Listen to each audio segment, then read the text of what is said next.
الله وحده والصلاة والسلام على من لا نبي بعده أشهد أن لا إله إلا الله وحده لا شريك له وأشهد أن محمدا عبده ورسوله أما بعد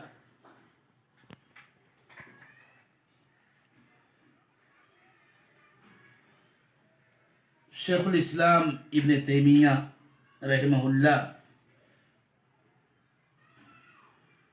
اسماء و صفات کی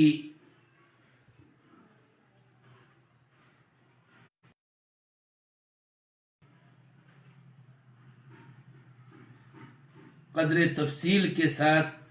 اب بیان لا رہے ہیں،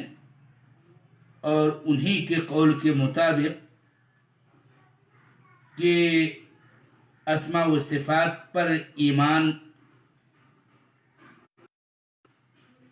جو اللہ تعالی پر ایمان میں داخل ہے، سورہ اخلاص میں اللہ کی بیان کردہ صفات بھی ہیں۔ کچھ باتیں اس تعلق سے پچھلے دروس میں بیان کی گئیں، میں آج سرسری طور پر سورہ اخلاص کی آیت در آیت تشریح و توضیح پیش کرنا چاہتا ہوں۔ امید سماعت فرمائیں گے۔ قل هو اللہ احد،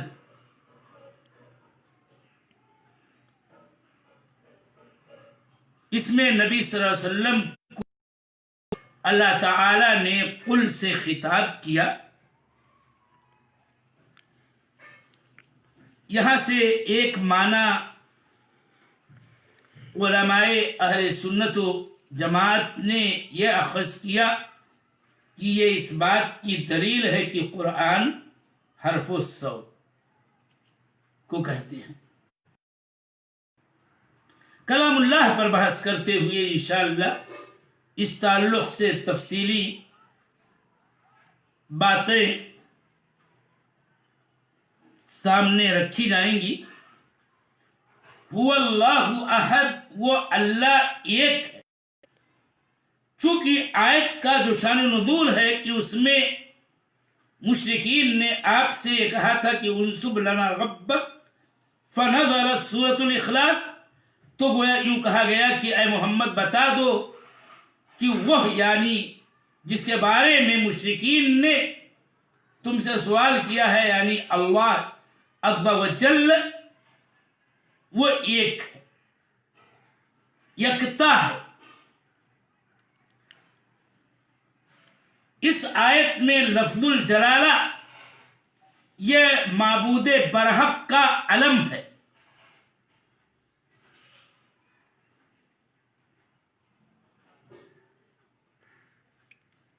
اور احد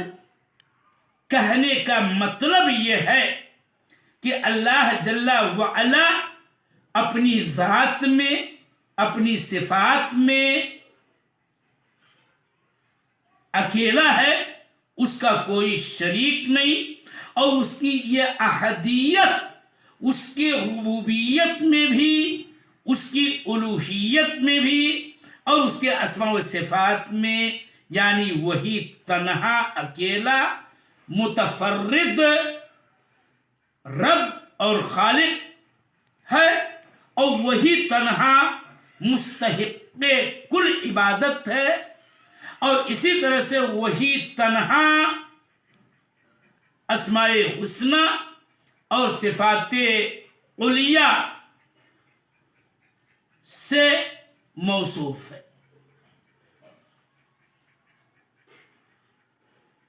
اس پہلی آیت میں اللہ تعالی کے اسماء میں سے دو کا ذکر ہے۔ ایک تو اللہ جو العلم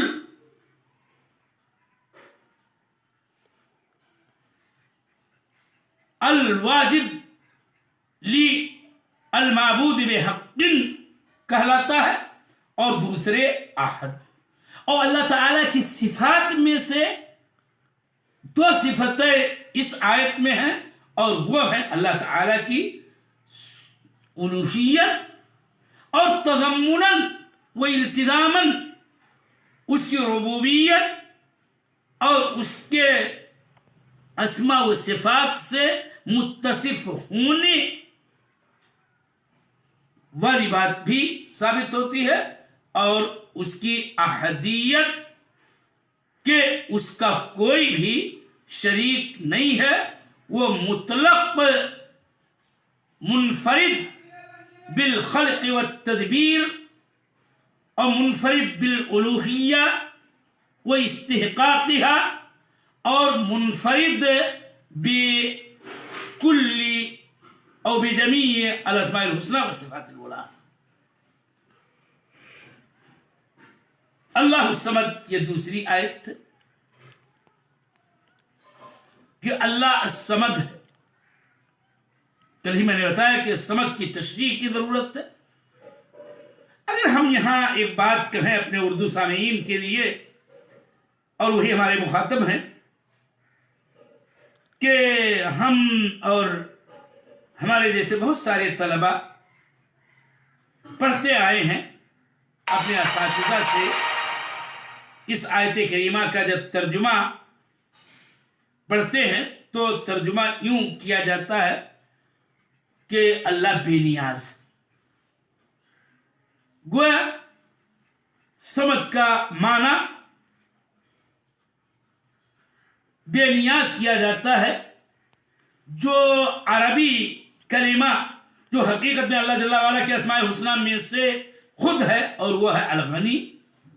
کہ جس کا معنی ہم بے نیاز کرتے ہیں. اور یہیں پر ایک سوال ذہن میں آیا بار بار بعد میں کے دور میں آیا کہ آخر غنی کا ترجمہ کرنا ہو تو بھی ہم بے نیاز ترجمہ کرتے ہیں واللہ هو الغنی الحمید, یا اگر اللہ الصمد کا ترجمہ کرنا ہو تو بھی ہم بے نیاز کرتے ہیں. تو پھر غنی اور صمد میں کیا کوئی فرق ہے؟ اور اسی لیے الصمد کی تشریح کی ضرورت ہے. اور ہمارے مستند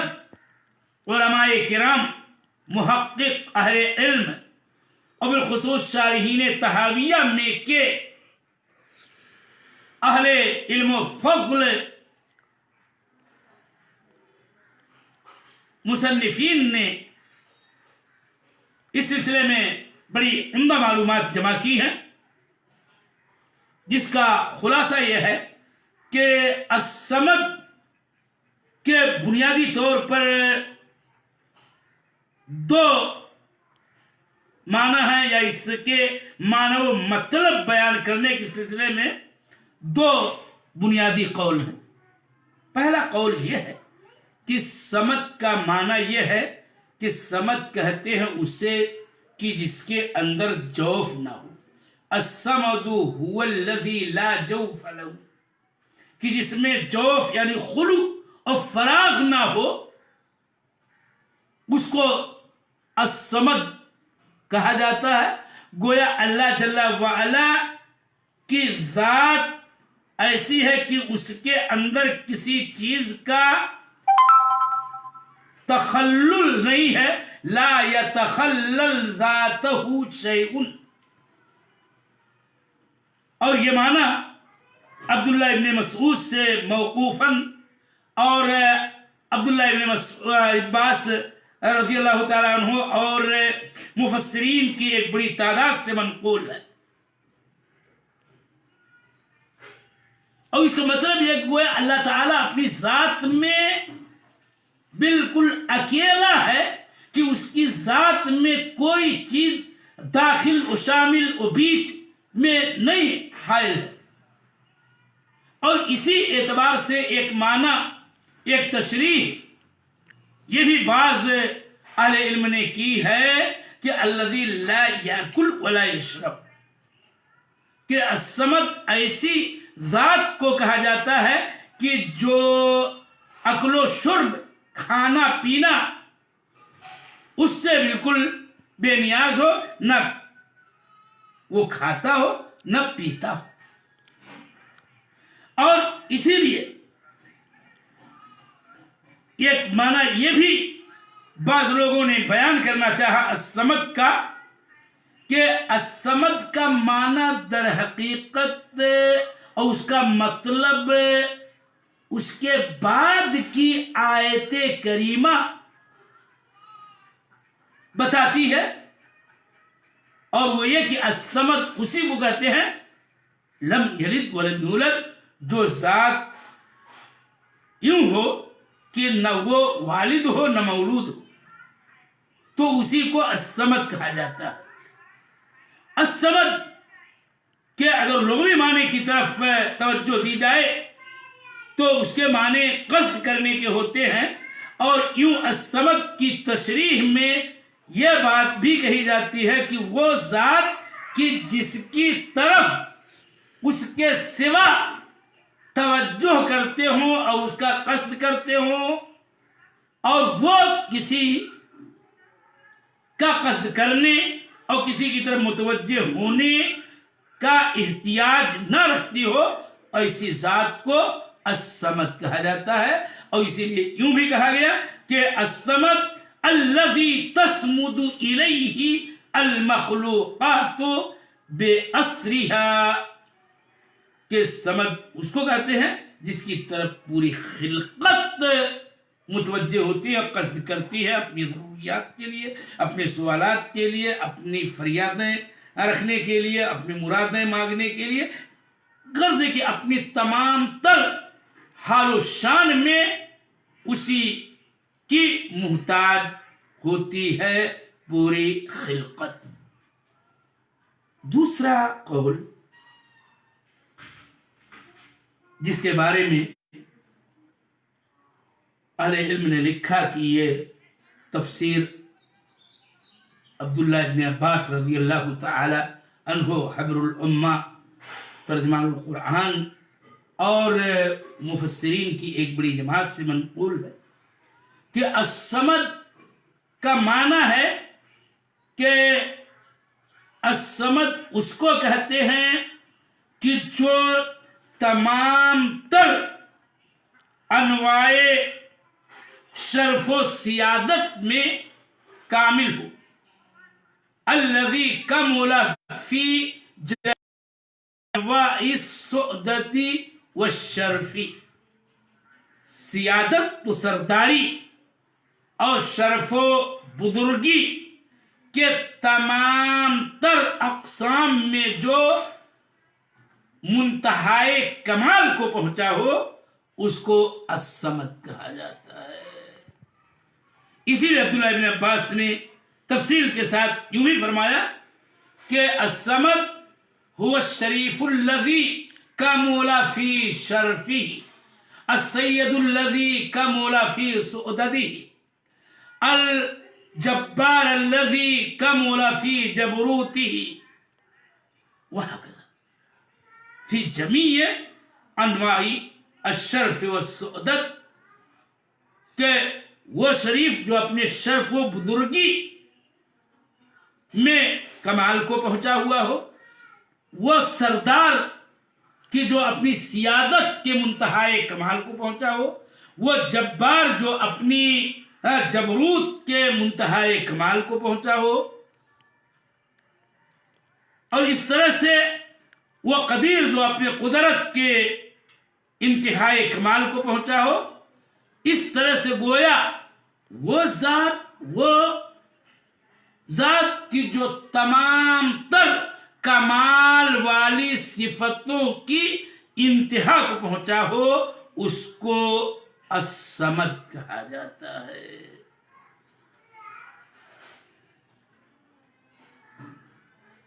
اور اسی لیے وہ ہستی ایسی ہے کہ اس کے تمام تر صفات کمال میں منتہا کو پہنچنے کے ناطے سے تمام مخلوقات اس کی طرف متوجہ ہوتی ہے اور اسی کی طرف رجوع کرتی ہے، اسی کی طرف توجہ کرتی ہے، اور اپنی تمام تر حاجات میں اسی کی محتاج ہوتی ہے اور اسی سے لو لگاتی ہے۔ تیسرا معنی یہ بھی ذکر کیا گیا ہے، بعض مفسرین سے مروی ہے اور وہی سے وہ بات سمجھ میں آتی ہے کہ اردو دان نے کیوں اس کا ترجمہ بے نیاز سے کیا کہ هو الذی یستغنی عما سواہ، الصمد اس کو کہتے ہیں جو اپنے علاوہ تمام سے بے نیاز ہو، بے پرواہ ہو، یعنی اسے کسی کی حاجت نہ ہو، اور یہ بھی ایک معنی الصمد کا بیان کیا جاتا ہے۔ اور حقیقت یہ ہے کہ ان تمام تر معانی اور ان مطالب میں کوئی اختلاف نہیں ہے، بلکہ ان تمام معانی کے اعتبار سے اللہ جل الصمد۔ ہم مختصراً پھر یہ بات دہرانا چاہتے ہیں کہ اس آیت کریمہ میں اللہ تعالیٰ کے اسماء الحسنہ میں سے 2 کا تذکرہ آیا، پھر دوبارہ لفظ الجلالہ اللہ، اور دوسرا اسم اس آیت میں الصمد ہے۔ اور پھر اس طرح سے اس آیت کریمہ میں اللہ جل وعلا کے صفات کمال و جلال میں سے ایک تو الوہیت اور دوسرے صمدیت کا اثبات ہوتا ہے۔ اور یہ بھی اہل علم نے ایک بڑی باریک بات کہی ہے کہ اگر الصمد کا وہ معنی لیں اور اس معنی کے اعتبار سے اس کی تشریح ذہن نشین رکھیں کہ صمد الذی لا جوف لہ کو کہتے ہیں، تو یہ الصمد کی دلالت ایک صفت پر ہوتی ہے اور وہ ہے صمدیت کی، جو اپنے ذات میں اکتا ہے، لا يتخلل ذاتہ شیء۔ اور اگر دوسرے قول کی روشنی میں جیسا کہ عبداللہ ابن عباس اور دیگر مفسرین کا قول ہے کہ وہ ذات گرامی الصمد کہلاتی ہے کہ جو تمامیہ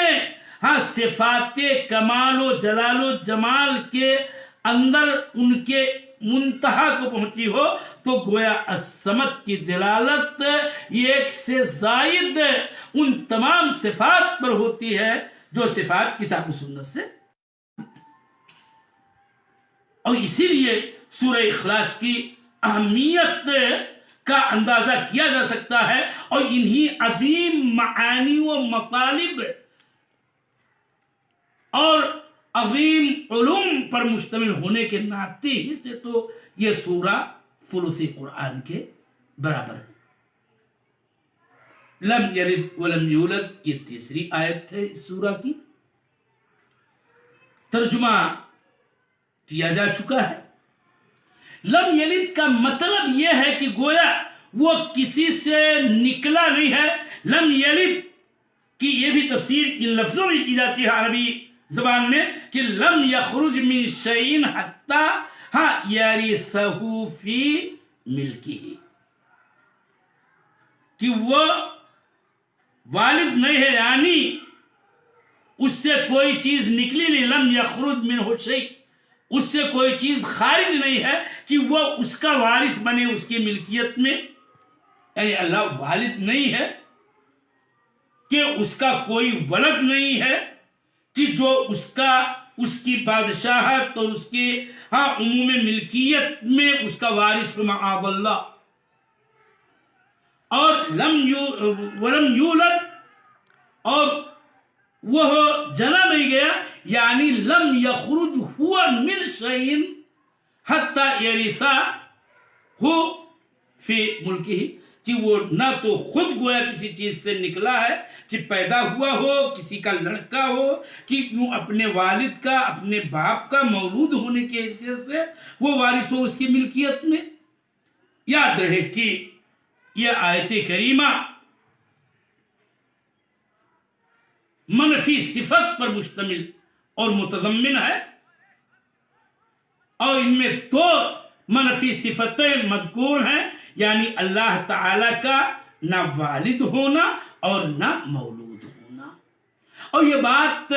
تمہیدی اسباق میں بتائی جا چکی ہے کہ اللہ تعالیٰ کی صفات کی دو قسمیں ہیں، صفات ثبوتیہ اور صفات منفیہ، اور صفات منفیہ کے سلسلے میں یہ نقطہ واضح کیا جا چکا ہے کہ وہاں نفی ہی نہیں مجرد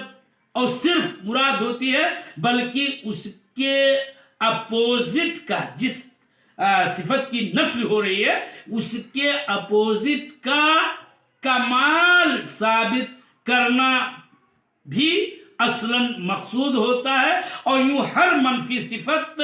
جو مجمل ہوتی ہے وہ در حقیقت نفی کے ساتھ اس بات پر بھی مشتمل ہوتی ہے، جیسے کہ یہاں لم یلد ولم یولد، نفی یہ موجود ہے مجمل، لیکن اس کا مطلب اصل یہ ہے کہ اللہ تعالیٰ لم یلد ولم یولد ہے اس لیے کہ وہ اپنی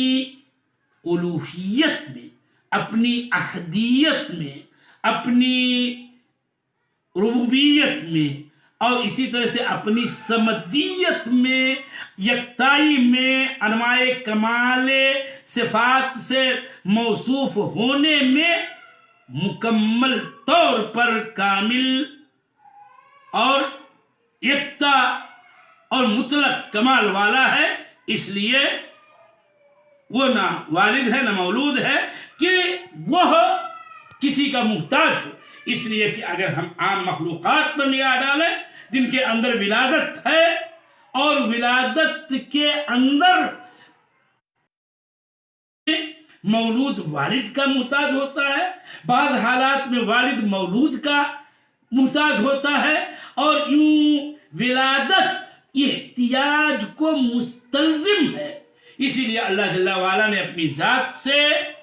ولادہ کی ہر اعتبار سے کہ نہ وہ والد ہے نہ مولود ہے، دونوں کی نفی کی، اور یہ اس میں اپنے کمال یکتائی کو اور کمال سمدیت کو، کمال غنا کو ثابت کرنا چاہا ہے۔ وَلَمْ يَكُنْ لَهُ كُفُوًا أَحَدٌ، یہ چوتھی آیت ہے جس کی مختصر میں توضیح کر کے بات ختم کر رہا ہوں کہ ترجمہ ہے کہ اس کا کوئی کفو نہیں۔ یا آیت کے اندر بھی اپنی ذات سے مماثلت کی، کسی کے اپنے مثیل، نظیر، شبیہ کی نفی کی ہے۔ مقصد ہے کہ نفی ہی نہیں مجرد بلکہ اس کے الٹ کا کمال ثابت کرنا مقصود ہے کہ اللہ تعالیٰ کا مماثل اور مکافی، برابری کرنے والا، اس کا مساوی، اس کا نظیر، اس کا ند، اس کا سمیع، جو متقارب المعنی الفاظ ہیں، کوئی نہیں ہے، اس لیے کہ وہ سمدیت سے موصوف ہے اور کمال غنا سے موصوف ہے، اور جمیع انواع صفات الکمال، تمام کمال کی صفتوں کے انتہا کو پہنچا ہوا ہے، اس لیے یہ ممکن ہی نہیں ہے کہ کوئی اس کا مثیل ہو۔ اور اس معنی کی آیت قرآن میں کئی ایک ہیں جو تمہیدی باتوں میں ذکر کی جا چکی ہیں۔ لیسا کمثلہ شیء کی تشریح کرتے وقت اس نوع کی باتیں کی گئی ہیں۔ تو اس آیت میں اللہ تعالیٰ کی صفات منفیہ میں سے کفاءت یا کسی کے اس کے برابری کرنے والے کی نفی کی گئی ہے، جس کا مقصود اس کے الٹ کا کمال ثابت کرنا ہے، یعنی اللہ تعالیٰ کی احدیت کا کمال، سمدیت کا کمال اور اس کے غنا کا کمال۔ اللہ تعالیٰ ہمیں توفیق دے کہ ان باتوں کو بغور سن کر کے ان سے